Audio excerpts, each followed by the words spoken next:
তো চায়না কিন্তু পুরোপুরি আমাদের উপর নজর রাখছে এই মুহূর্তে। আমরা কিন্তু চায়নার অবজারভেশনে আছি। এইসব জায়গায় রিস্ক নিয়ে লাভ নেই, যদি রাস্তা হারিয়ে ফেলি। আচ্ছা, আমরা দূরে দূরে গাড়ি দেখতে পেয়েছি দাঁড়িয়ে আছে, তো আমরা এগিয়েই যাই। তো ওই উঁচুতে দুখানা চায়নাদের বাংকার দেখতে পাচ্ছি আমি। পিয়ালি বলছে 7খানা বাংকার আছে ওখানে। এরকম একটা জায়গায় খাবার পাওয়া, জল পাওয়া অসম্ভব একটা ব্যাপার। 2টো সিঙ্গারা, 4টে জিলিপি, 2 কাপ চা। ইন্ডিয়ান আর্মি ছিল বলে আজকে এটুকু জুটলো কপালে, নাহলে এটুকু জুটতো না। গুড মর্নিং বন্ধুরা, গুড মর্নিং ফ্রম প্যাংগং। এখন আমরা যাচ্ছি ব্রেকফাস্ট করতে। সকাল সকাল আমি ব্রেকফাস্ট টেবিলে আগেই চলে এসেছি। ও আসতে লেট করেছে, তো ওর খাবারটাও আমি নিয়ে নিয়েছি। আজকে ব্রেকফাস্টে আছে চানা আর পুরি, আর তার সাথে আছে চিড়ের পোলাও। তো আমরা চিড়ের পোলাওটা আজকে আর খাবো না, আমরা পুরি আর চানা নিয়েছি আর সাথে চা। তো এটাই আজকে আমাদের ব্রেকফাস্ট। তো চলো ফটাফট খেয়ে আমাদের বেরোতে হবে, কারণ অনেকটা রাস্তা যেতে হবে আজকে। চলো তাদের খেয়ে নিই। আমরা যখন এসেছিলাম তখন অলরেডি পুরি শেষ হয়ে গেছে, তো আবার নতুন করে বানাচ্ছে। সার্ভ করুক, আমরা খেয়ে নিই, নিয়ে বাইকে গিয়ে দেখা হচ্ছে। টাটা। তো আমরা আমাদের টেন্ট ছেড়ে আর তার সঙ্গে প্যাংগং লেককে এখনই ছেড়ে বলবো না, কারণ প্যাংগং লেককে সঙ্গে নিয়ে আমরা এগিয়ে চলছি। দেখা যাক, প্যাংগং লেক এখন অনেকক্ষণই থাকবে আমাদের সঙ্গে, বেশ কয়েক কিলোমিটার থাকবে।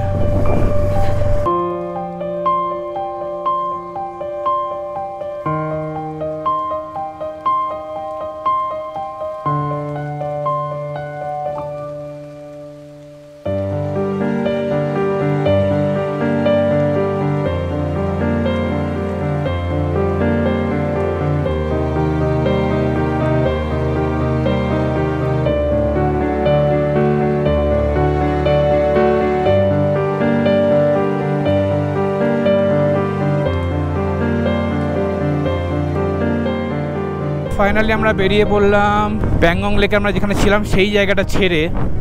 তো আজকে আমাদের ডেস্টিনেশন হানলে। আমরা আজকে যাব হানলে। আমাদের বাঁদিকে উঠতে হবে, বাঁদিকে ওঠার রাস্তা আরেকটু আগে থেকে আছে, কারণ আরও পিছনে উঠতে পারতাম কিন্তু রাস্তাটা অনেকটা খাড়াই, সেই জন্য একটু এগিয়ে গিয়ে উঠবো। এইখান থেকে শুরু হচ্ছে আমাদের প্যাংগং লেক, যেটা তোমাদের প্রথম দিনই দেখিয়েছিলাম। প্যাংগং লেকের শেষ তো আমরা যেতে পারবো না, কারণ প্যাংগং লেকের শেষ পড়ছে চায়নাতে। মোটামুটি অর্ধেকটা ভারতে, অর্ধেকটা মতো চায়নাতে। তো এখান থেকে আমরা উপর দিকে উঠে যাব। তোমরা হয়তো কিছুটা ফিল করেছো, কারণ আমি খুব বেশি আমাদের দেখাইনি, কারণ সঙ্গে সঙ্গে আমি ক্যামেরাটা অফ করে দিয়েছিলাম। প্রথম যখন আমি এই ভিউটা পাই, নিজেকে ধরে রাখতে পারিনি, চোখ দিয়ে অঝরে জল চলে এসেছিলো।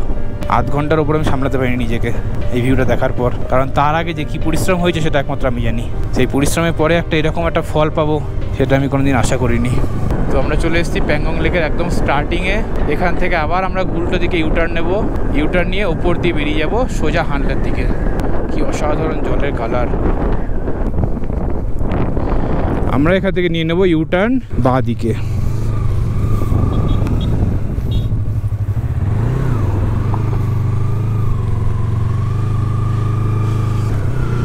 তো চলো, সামনে একদল বাইকার্স আসছে আর আমরা এখন সোজা বেরিয়ে পড়েছি হানলের উদ্দেশ্যে। আমরা আজকে ডেস্টিনেশন আমাদের সোজা হানলে, এবং কালকে সকালে যাব Umlingla, the world highest motorable pass.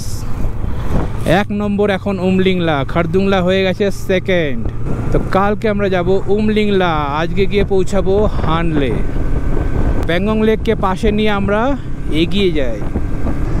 চলতে থাকো, দেখতে থাকো, সঙ্গে থাকো। ভিডিও যদি ভালো লেগে থাকে লাইক করো, যদি কিছু সাজেশন থাকে বা কিছু বলতে চাও অবশ্যই কমেন্ট করে জানিও। যদি ভিডিওটা খুব ভালো লেগে থাকে ফ্রেন্ড ফ্যামিলি সবার সঙ্গে শেয়ার করে দিও।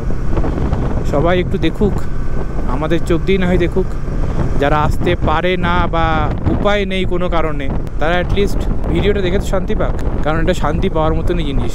কতটা শান্তি পেলে চোখে জল চলে আসে ভাবো। তো সেই জন্যই বলছি সবাইকে একটু দেখার সুযোগ করে দিও, কারণ আমরা যতটা পারছি সেইভাবেই কভার করার চেষ্টা করছি, যাতে সবাই ভিডিওটা দেখে খুব এনজয় করতে পারে। কেমন লাগছে? ভালো লাগছে? চলো এগিয়ে যাই।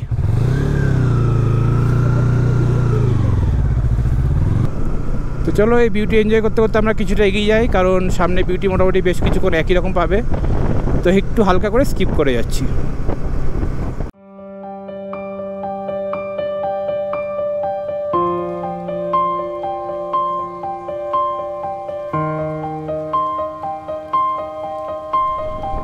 যেটুকু খবর পেয়েছি যে ত্রিশূর পর্যন্ত কোনো রাস্তা খারাপের প্রবলেম নেই, কিন্তু তারপর থেকে মোটামুটি 12-15 কিলোমিটার পর্যন্ত খারাপ আছে। দেখা যাক সামনে গিয়ে আমরা কতটা ভালো পাই কতটা খারাপ পাই। প্রচণ্ড ঠান্ডা হাওয়া দিচ্ছে বাইরে, প্রচণ্ড ঠান্ডা হাওয়া। এখন বাজে মোটামুটি প্রায় 10টার কাছাকাছি। আর একটা জিনিস তোমাদের শেয়ার করে রাখি, সেটা হচ্ছে এখানকার ওয়েদার রাতের বেলায় মোটামুটি -1 to -5-7 পর্যন্ত চলে যায়। তো আমরা ম্যাক্সিমাম কালকে পেয়েছিলাম -5 এবং পরশু পেয়েছিলাম -3। তো এখানে ওয়েদার সবসময় মাইনাসেই থাকে। দিনের বেলা রোদে একটু গরম লাগে ঠিকই, কিন্তু হাওয়াটা কিন্তু প্রচণ্ড ঠান্ডা। আর প্যাংগং লেকের যে জল, সেটা যে কতটা ঠান্ডা সেটা আর বলার অপেক্ষা রাখে না। আর একটা জিনিস, এখানে অক্সিজেনের একটু প্রবলেম আছে। আমি ভেবেছিলাম প্রথম দিকে যে পিয়ালিরই হয়তো অক্সিজেনের প্রবলেম হচ্ছে, দেখেইছো তোমরা আগের এপিসোডে যে অক্সিজেন নিতে হয়েছিল ওকে বেশ কিছুক্ষণ। তো পরে জানলাম শুধু পিয়ালি বলে নয়, অনেককেই এখানে এসে অক্সিজেন নিতে হয়েছে, কারণ যেহেতু এখানে অক্সিজেনের লেভেলটা একটু কম, তো বেশ কয়েকজনকেই অক্সিজেন নিতে হয়েছে।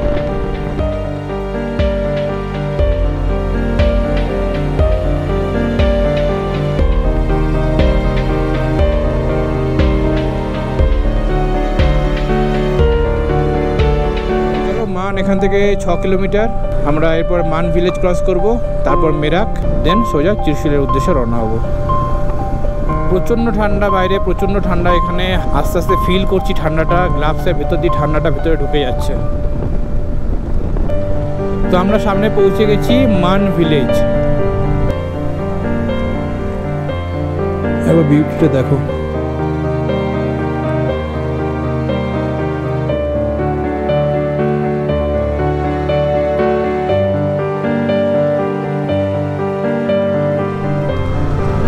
আমরা এখন ক্রস করছি মান ভিলেজ।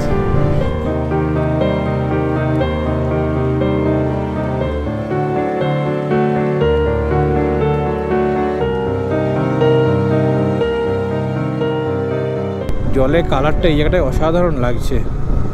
কাশ ওখানে বাইক নিয়ে যাওয়া যেত, কিন্তু এতটাই বালি, কোনো চান্সই নেই। বাইক কেন, 4 চাকাও যাবে বলে মনে হয় না। তোমাদের এই জায়গাটা আবার দাঁড়িয়ে দেখাই, দেখো একবার জায়গাটা কি লাগছে, কি কালার, অসাধারণ অসাধারণ। এইসব জায়গা ছেড়ে যেতে ইচ্ছা করে না, মনে হয় এখানেই একটা ছোট্ট করে ঘর বানিয়ে থেকে যাই। তবে একটা সময় কি এটাও বোরিং হয়ে যাবে, যখন দিনের পর দিন একই জিনিস দেখবো। সেই থেকে মাঝে মধ্যে আসাটাই বেটার। এইখান থেকে ভিউটা আরও ভালো আসছে। একবার দেখো জায়গাটা কি লাগছে, একবার দেখো। আমরা যেখানে দাঁড়িয়ে দাঁড়িয়ে দেখি বেশ কিছুক্ষণ ধরে, কিন্তু আমাদের ওদিকে আবার লেট হয়ে যাবে, তো চাইলেও দাঁড়িয়ে দাঁড়িয়ে দেখতে পাবো না বেশ কিছুক্ষণ ধরে। তো আমাদের আজকে 170 কিলোমিটারের জার্নি করার আছে, তো আমরা ভালো রাস্তায় চেষ্টা করবো যতটা পারা যায় কভার করার। আর আমাদের সঙ্গে সঙ্গেই চলছে আমাদের ইন্ডিয়ান আর্মির বোট, সামনে দেখতেই পাচ্ছ ইন্ডিয়ান আর্মির বোট যাচ্ছে। এইখানটা তো জলের কালারটা কিন্তু অসাধারণ লাগছে, আর আকাশ একদম পরিষ্কার। এখানে আমি একটা জিনিস লক্ষ্য করেছি, ম্যাক্সিমাম টাইম আকাশ একদম পরিষ্কার থাকে, মেঘ সেভাবে থাকেই না। তো জলের কালারটা কতটা সুন্দর লাগে একবার দেখো, কি লাগছে জলের কালারটা। এই হচ্ছে প্যাংগং লেক, যেখান থেকে চোখ ফেরানো যায় না, দ্য ফেমাস প্যাংগং লেক। আমি যতবার দাঁড়াচ্ছি মন ভরছে না, মনে হচ্ছে আরও দাঁড়ায় আরও দাঁড়ায়, আরও দাঁড়িয়ে দাঁড়িয়ে দেখি এবং তোমাদের দেখাই, মন কিছুতেই ভরছে না।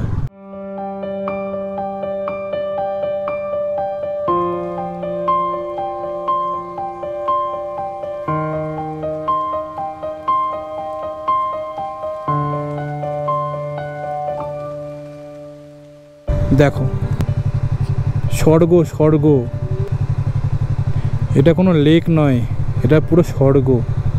আর কি চাই জীবনে, দেখে নাও। আমরা তো আমাদের চোখ, মন, প্রাণ সব শান্তি করে নিয়েছি দেখে, এখনও দেখে চলেছি, চেষ্টা করছি তোমাদেরকেও দেখানোর। দেখো পুরো লেয়ার বাই লেয়ার কীরকম কালার দেখো, অসাধারণ। আর এদিকে সাদা পর্বত। চলো এগোনো যাক। তো ভিউ এনজয় করতে করতে আমরা এক পুরনো বন্ধুকে ফিরে পেয়েছি বলতে, তোমরা যে ওয়াটার ক্রসিংয়ে দেখেছিলে আমার বাইক নিয়ে পড়ে যেতে, সেই ওয়াটার ক্রসিংয়ে এনাদের সঙ্গে আমাদের মিট হয়।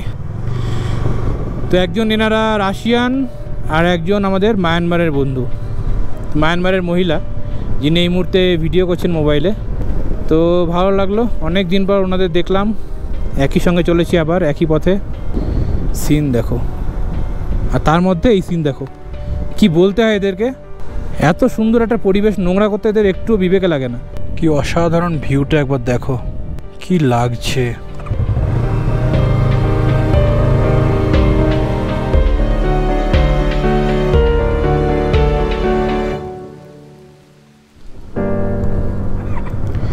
তো আমরা পৌঁছে গেছি এই মুহূর্তে মিরাক ভিলেজ। তোমরা যারা খুব নিরিবিলিতে শান্তভাবে এসে থাকতে চাও, প্যাংগং লেককে এনজয় করতে চাও, তোমরা এখানে এসে থাকতে পারো।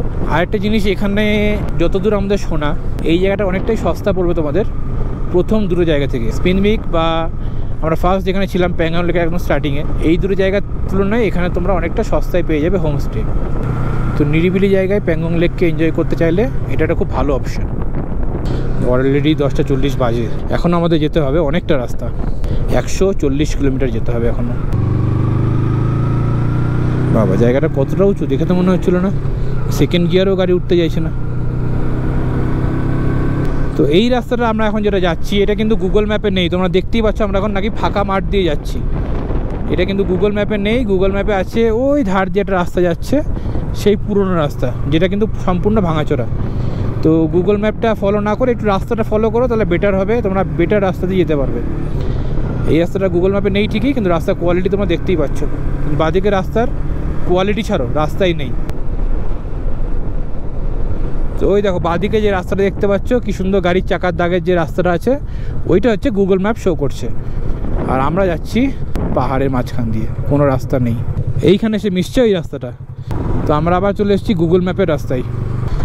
তো আমরা প্যাংগং লেককে এবার ফাইনালি বিদায় জানাচ্ছি, কারণ প্যাংগং লেক ছেড়ে এবার আমাদের ডান দিকে টার্ন নিতে হবে। তো জাস্ট আর কিছুক্ষণের মধ্যেই আমরা প্যাংগং লেকের ভিউ থেকে বিচ্যুত হয়ে যাব, আর প্যাংগং লেকের ভিউ আমরা পাবো না।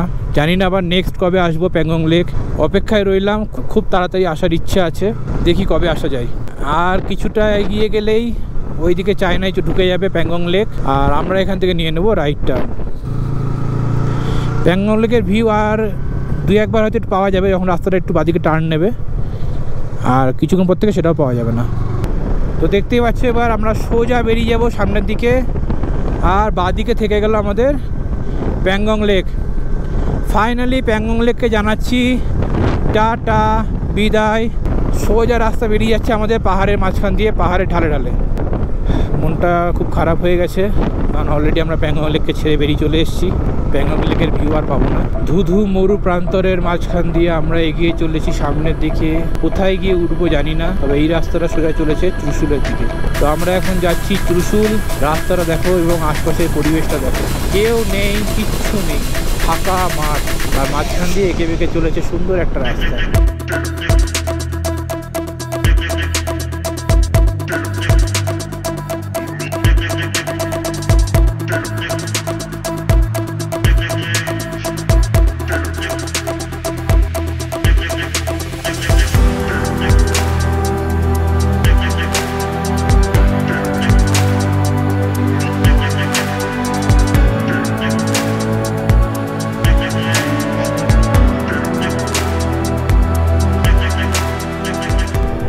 তো আমরা ঢুকে গেছি police checkpost Trishul, UT Ladakh, united territory Ladakh.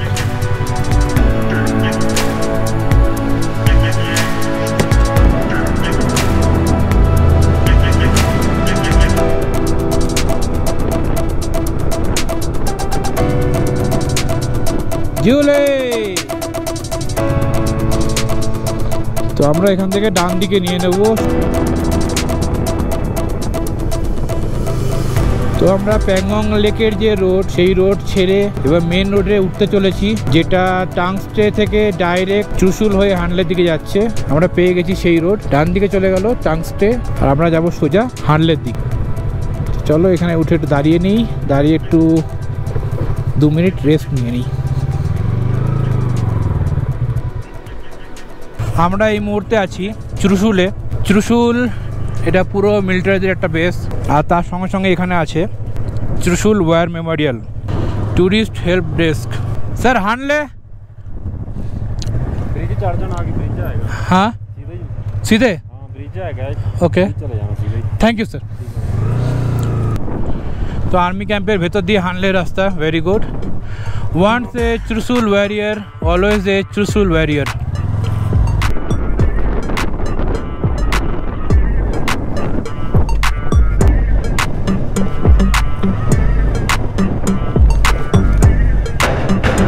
তো মনে হচ্ছে এইখান থেকে কিছুটা আমাদের অফরোডিং করতে হবে।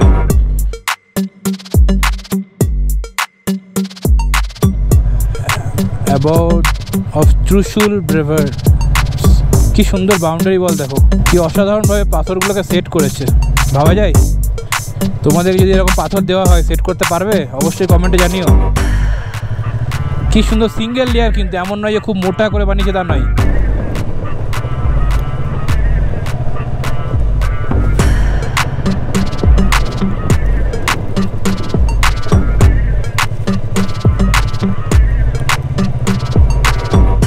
পর একটা গাড়ি দেখলাম যে আমাদের ওভারটেক করে গেল হানলের দিকে।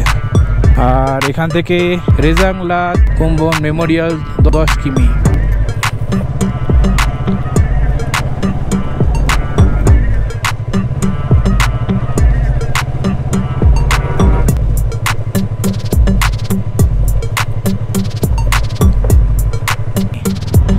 রেজাংলা মেমোরিয়াল আর মাত্র 4 কিমি। টোটালটাই দেখতে পাচ্ছ যেরকম অফরোডিং, এরকমই অফরোডিং রাস্তা। দেখা যাক। 114 আহির হিরোজ অফ রেজাংলা 1962। তো আমরা রেজাংলা অলমোস্ট ঢুকে গেছি, দেখতেই পাচ্ছ ডান দিকে আমাদের রেজাংলা মেমোরিয়াল। কি অসাধারণ লাগছে আমাদের ফ্ল্যাগটা। চলো ঢুকি।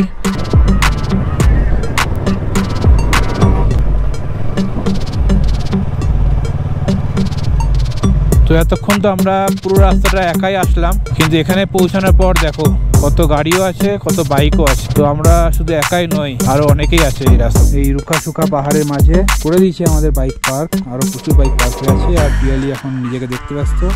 আর আমরা চলে এসেছি রেজাংলা মেমোরিয়াল। এখান থেকে ঢুকবো, এটা হচ্ছে মেন গেট রেজাংলা মেমোরিয়ালের।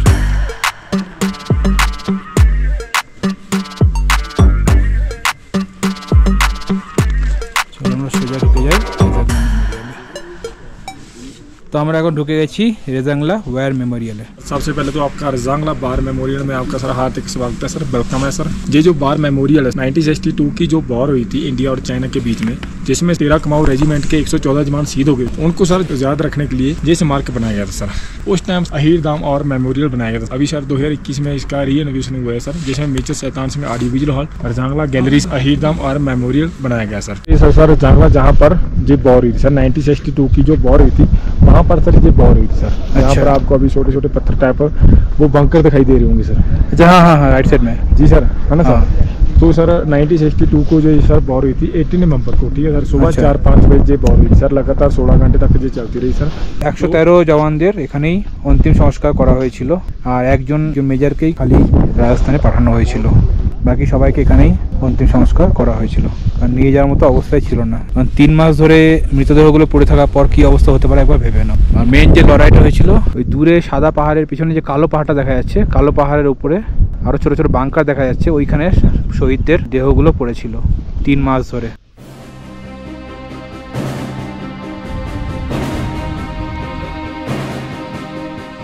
যারা এখানে শহীদ হয়েছিল তাদের 13 কুমায়ুন যে রেজিমেন্টের উপরে হচ্ছে তাদের যে লোগো স্তম্ভ। 1982 যে শহীদ যারা হয়েছিলেন उनकी यादगार में जिन्होंने अपनी प्राण इसलिए दे दिए कि हम जीवित रहे।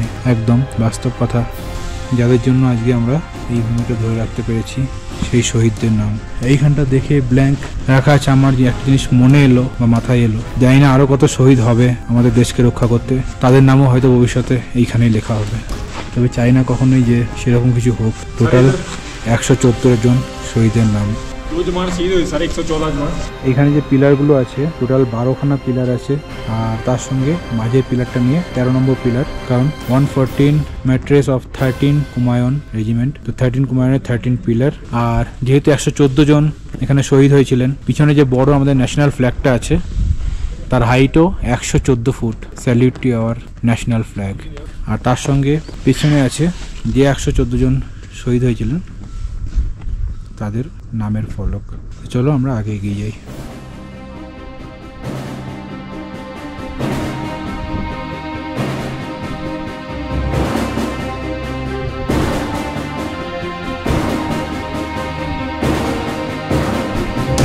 তো আমরা এখন ঢুকতে চলেছি রেজাংলা গ্যালারি। তো গ্যালারির ভিতরটা আবার ঢুকে গেছি।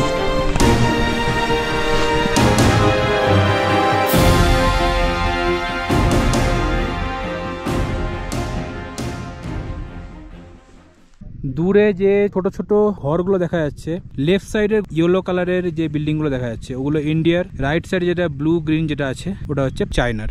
আমাদের এই মুহূর্তে যত ফ্ল্যাগ মিটিং হয় সব ওখানেই হয়। জুম করে ফটো দেখাচ্ছি, দেখো সামনের যে পাহাড়টা আছে নোম্যান্স ল্যান্ড, পিছনের যে পাহাড়টা ব্ল্যাক কালারের যে পাহাড়টা দেখতে পাচ্ছ, ব্ল্যাক কালারের পাহাড়টা হচ্ছে পুরোপুরি চায়নার। জাস্ট ওইটার বর্ডার চলে গেল, ব্ল্যাক কালারের পাহাড়টা চায়নার পাহাড়। এই পাহাড় যেটা দেখছো এই পাহাড়টা হচ্ছে ইন্ডিয়ার পাহাড়। সামনে হোয়াইট কালারের যেটা আছে। তো আমরা বেরিয়ে পড়েছি রেজাংলা মেমোরিয়ালকে বিদায় জানিয়ে এবং স্যালিউট জানিয়ে, আমাদের ইন্ডিয়ান আর্মিকে এবং আমাদের ন্যাশনাল ফ্ল্যাগকে স্যালিউট জানিয়ে আমরা সোজা এখন হানলের উদ্দেশ্যে রওনা দিচ্ছি। মাঝে আর কোথাও দাঁড়ানোর নেই, শুধু যদি কোথাও একটু লাঞ্চ করার জায়গা পাই, যদি পাই, কারণ দেখতেই পাচ্ছ পরিবেশটা কেমন, যদি লাঞ্চ করার জায়গা পাই তাহলে আমরা দাঁড়িয়ে লাঞ্চটা সেরে নেব। তো আমরা এখন এগিয়ে চলেছি। বাঁদিকে যেরকম একটু আগেই বললাম লাইট কালারের পাহাড়টা হচ্ছে ইন্ডিয়ান পাহাড়, ঠিক তার পিছনেরটা ডার্ক কালারের যেটা আছে ওটা নোম্যান্স ল্যান্ড। না ওখানে চায়না যাবে না ইন্ডিয়ান যাবে, ওটা একদম মিডল বরাবর পড়ছে। আর ওর উপরে ছোট ছোট বাংকারগুলো আমাদের যুদ্ধের সময় চায়নারা ওখানে বানিয়ে দিয়েছিল। সেই পাহাড়টা ক্যাপচার করতে গিয়ে আমাদের শহীদ হয় 114 জন জওয়ান, আর চায়নাদের শহীদ হয় 1310 জন জওয়ান। ইয়েস, 1310 নাম্বারটা আমি অনেক পরে শুনেছি, তারপর থেকে মনটা ভীষণ শান্তি। হ্যাঁ, আমাদের 114 জন জওয়ান শহীদ হয়েছে ঠিকই, কিন্তু কত জনের এগেনস্টে শহীদ হয়েছে সেটাও কিন্তু একটা বিগ ফ্যাক্টর। তো salute two Indian army again. তো আমরা এখন একদম নো ম্যানস ল্যান্ডের ধার দিয়ে যাচ্ছি, কাছ দিয়ে যাচ্ছি। এই বাঁদিকে যে ব্রাউন কালারের পাহাড়টা দেখছো যেটা নোম্যান্স ল্যান্ড, এখানে আমাদের যখন যুদ্ধটা হয়েছিল 1962-তে, তখন 114 জন জওয়ানের লাশ 3 মাস ধরে পড়েছিল এখানে, 3 মাস ধরে। ভাবো একবার। তারপরে গিয়ে সব লাশগুলোকে আনা হয় এবং তোমাদের যে প্লেসটা দেখালাম যেখানে তাদের শেষ কৃত্য সম্পন্ন হয়, কারণ সেই লাশগুলোকে আর বাড়ি পাঠানোর মতো অবস্থায় ছিল না। 3 মাস ধরে একটা লাশ এরকমভাবে পাহাড়ে যদি পড়ে থাকে তাহলে সেই শহীদ দেহগুলোর কি অবস্থা হতে পারে একবার নিজেরাই কল্পনা করে নাও। তো চলো আমরা সামনের দিকে এগিয়ে যাই ধীরে ধীরে। আর আমরা যত সামনের দিকে এগোচ্ছি বাংকারগুলো তত পরিষ্কার হচ্ছে, আমরা খালি চোখে আরও ক্লিয়ার দেখতে পাচ্ছি বাংকারগুলোকে। যদি আরেকটু আগে গিয়ে পসিবল হচ্ছে তো একটা ছবি নেওয়ার চেষ্টা করব, জানি না পসিবল হবে কিনা, চলো দেখা যাক। আর আরেকটা জিনিস শুনে আমাদের মনটা খুব খারাপ হয়ে গেল, কি এখনও 50 কিলোমিটার রোড খারাপ আছে।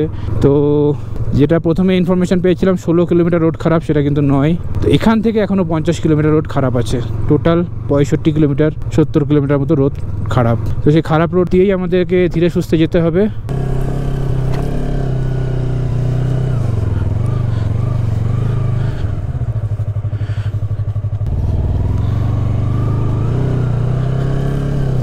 ব্যাস পেরিয়ে গেছি। তো চলো আমরা নোম্যান্স ল্যান্ডের একদম কাছে চলে এসেছি, দেখতেই পাচ্ছ বাংকারগুলো খালি চোখে খুব স্পষ্ট দেখা যাচ্ছে। বাংকার ওখানে অনেক কটাই আছে।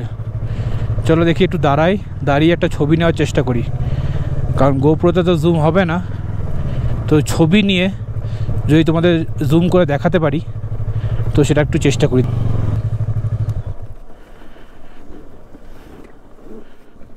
তো দেখতেই পেলে বাংকারগুলো অনেকটা দূরে থাকাতে ছবিতেও তোমাদের দেখালাম, তা অতটা স্পষ্ট নয়, তা মোটামুটি বুঝতে পারলে যে কোথায় বাংকারগুলো চায়নারা বানিয়েছিল। আর ওই পয়েন্টটা ক্যাপচার করতে গিয়ে এত যুদ্ধ, আর সেই যুদ্ধ থেকেই এত মৃত্যু। আর আমরা যে রাস্তা দিয়ে চলেছি এই মুহূর্তে, এই রাস্তাটা এতটাই নোম্যান্স ল্যান্ডে হওয়ার কারণে বা এতটাই যুদ্ধ এরিয়ার মধ্যে হওয়ার কারণে এই রাস্তাটা গভর্নমেন্ট এখনো পর্যন্ত বানানোর পর্যন্ত কোনো খবর নেই, না কোনো দিন বানাবে। তো সেই জন্য 50 কিলোমিটার পর্যন্ত আমাদের এইরকম ভাঙা রাস্তা দিয়ে যেতে হবে। তো চলো ধীরে ধীরে একটু একটু করে এগিয়ে যাই।